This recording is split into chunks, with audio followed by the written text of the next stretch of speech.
یہ جو ساری سچویشن ہے یہ فیلڈ مارشل سید عاصم منیر صاحب کے انفیکٹ انٹرنیشنل پوسچر کے ساتھ جڑی ہے. آپ اس کو یعنی DGISPR کی وضاحت کو انٹرنیشنل پوسچر کے ساتھ ملا کر تو دیکھ سکتے ہیں, اس سے الگ کر کے نہیں دیکھ سکتے, کیونکہ اس سٹیٹمنٹ کے بعد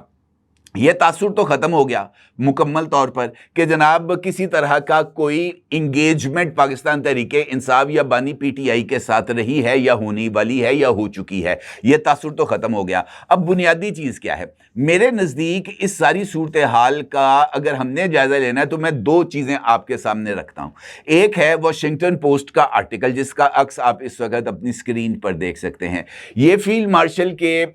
جو اس وقت انٹرنیشنل پوسچر ہے اس کے حوالے سے یہ آرٹیکل بہت ہی زیادہ اہمیت کا حامل ہے, اور اس آرٹیکل کے اندر فیلڈ مارشل سید عاصم منیر کو مین آف سٹیل کہا گیا ہے, یعنی آہنی اعصاب کا مالک, اور بتایا گیا ہے کہ ان کی اس پوسچر کو ڈونلڈ ٹرمپ جو کہ امریکن پریزیڈنٹ ہیں انہوں نے ان کے اس آہنی اعصاب کا مالک ہونے کو بہت زیادہ ویلیو دیا ہے. اور یہ آہنی اعصاب کے مالک وہ کس طرح بنے ہیں, اس کے لیے جو مئی میں پاکستان اور انڈیا کی لڑائی ہوئی تھی, اس لڑائی میں جس طریقے سے فیلڈ مارشل کی طرف سے بنائی گئی جنگی حکمت عملی نے انڈیا کو دھول چٹائی, انڈیا کا جو ایک بھرم تھا اس کو دنیا کے سامنے برے طریقے سے ایکسپوز کیا, اور وہ جو پریشر انٹرنیشنل کمیونٹی کی طرف سے پاکستان پر آ رہا تھا کہ آپ نے 7 طیارے گرا دیے ہیں, اس کے بعد آپ کو جواب دینے کی ضرورت نہیں, اس سارے دباؤ کو یکسر مسترد کرتے ہوئے بلائے طاق رکھتے ہوئے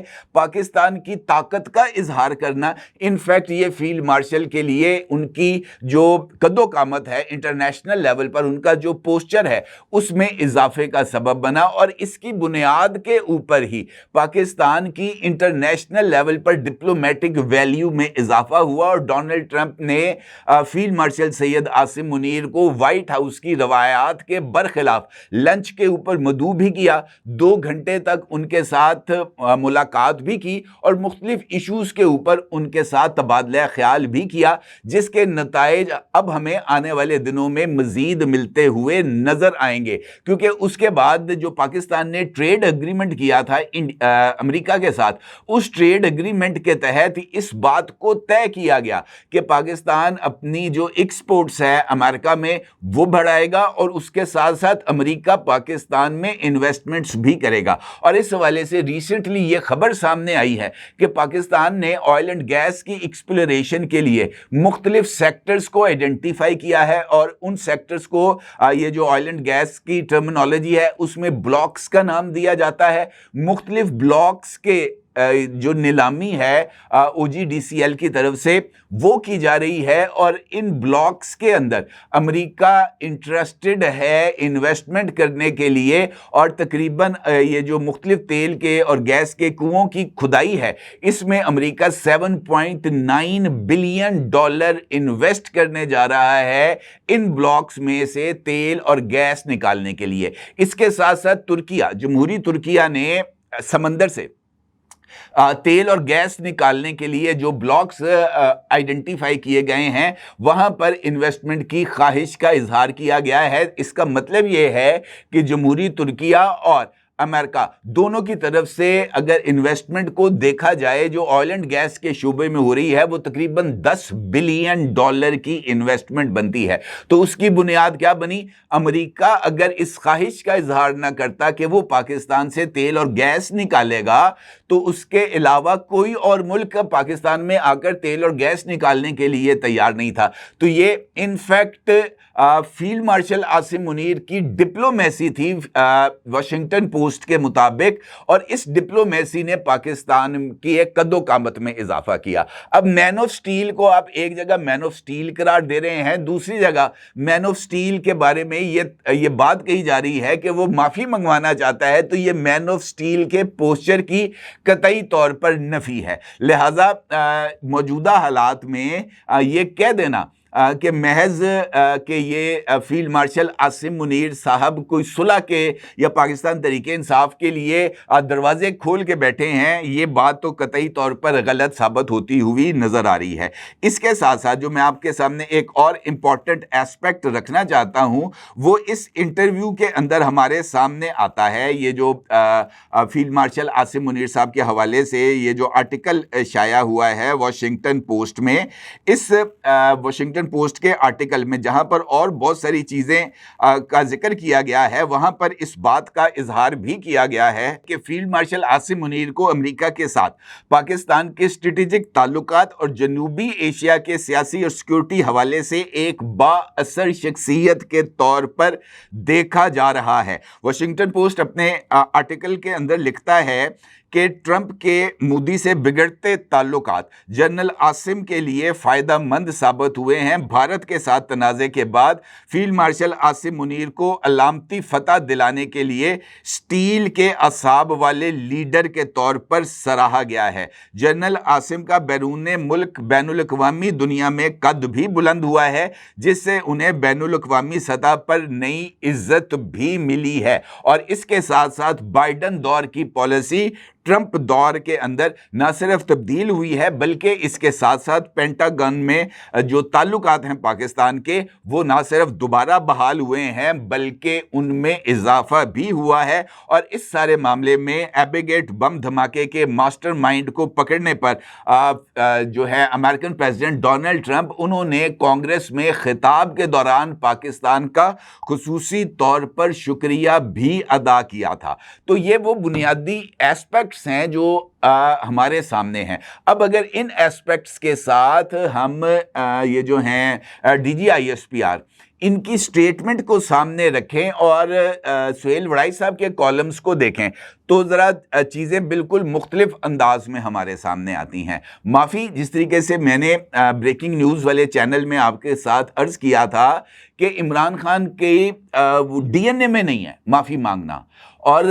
اگر آپ اس کو کہیں گے کہ معافی مانگے تو وہ اور زیادہ اپنے موقف کے اوپر ڈٹ کے کھڑا ہو جائے گا، وہ پیچھے ہٹنے کے لیے تیار نہیں ہوں گے، اور پیچھے ہٹنا کسی بھی سیاسی لیڈر کے لیے اپنے موقف کے برخلاف یہ بہت زیادہ آسان بھی ہوتا ہے اور بہت زیادہ مشکل بھی ہوتا ہے۔ عمران خان کی تحریک عدم اعتماد کے بعد جو ساری کی ساری سیاست ہے وہ امریکہ اور فوج مخالف پالیسیز کے اوپر ہی بیس کرتی ہے۔ آپ سائفر کو دیکھیں، آپ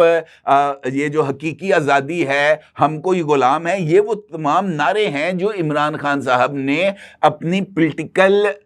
جو مہم ہے ان کو اس کا حصہ بنایا تھا۔ اب اگر وہ معافی مانگتے ہیں، اگر سہیل وڑائی صاحب کی بات درست ہے، اگر وہ معافی مانگتے ہیں تو ان کا وہ سارے کا سارا پولیٹیکل بیانیہ تو بحیرہ عرب میں جا کر ڈوب جائے گا، اور اس کے بعد عمران خان بھی ایک ایسے پولیٹیشین کے طور پر سامنے آئیں گے جیسے پاکستان کے دیگر پولیٹیشینز ہیں، تو پھر اس میں تفریق کرنا قطعی طور پر ممکن نہیں رہے گا۔ اب اس ساری صورتحال میں پاکستان ایک جانب انڈیا کو ٹف ٹائم دے رہا ہے، دوسری جانب پاکستان امریکہ کے ساتھ اپنے تعلقات کو آگے بڑھا رہا ہے، اور اس کے ساتھ ساتھ اگر پاکستان کے اندر یہ جو پولیٹیکل ماحول ہے اس کے میں 9 مئی کے واقعات کو نظر انداز کر دیا جائے تو پھر فوج کی اپنی جو پوزیشننگ ہے وہ بھی بہت برے طریقے سے متاثر ہوگی۔ اب چونکہ پاکستان ورسز مودی اور امریکہ ورسز مودی یہ ایک ایسا ٹرائی اینگل بن چکا ہے جہاں سے پاکستان اب باہر نہیں نکل سکتا۔ میں آپ کو مثال دیتا ہوں، فائنینشل ٹائمز کا آرٹیکل، فائنینشل ٹائمز کے آرٹیکل کے اندر جو کہ پیٹر نوارو نے لکھا تھا، اس آرٹیکل میں واضح طور پر اس بات کا اظہار کیا گیا ہے کہ امریکہ کو یعنی ڈونلڈ ٹرمپ ایڈمنسٹریشن کو انڈیا میں مودی سرکار سے فاصلہ رکھنا چاہیے، اور اس کے لیے ان کا خاص طور پر اس بات کا ذکر کیا گیا ہے کہ انڈیا کو کسی طرح کی ڈیفنس ٹیکنالوجیز نہیں دینی چاہیے۔ اس کا مطلب یہ ہے کہ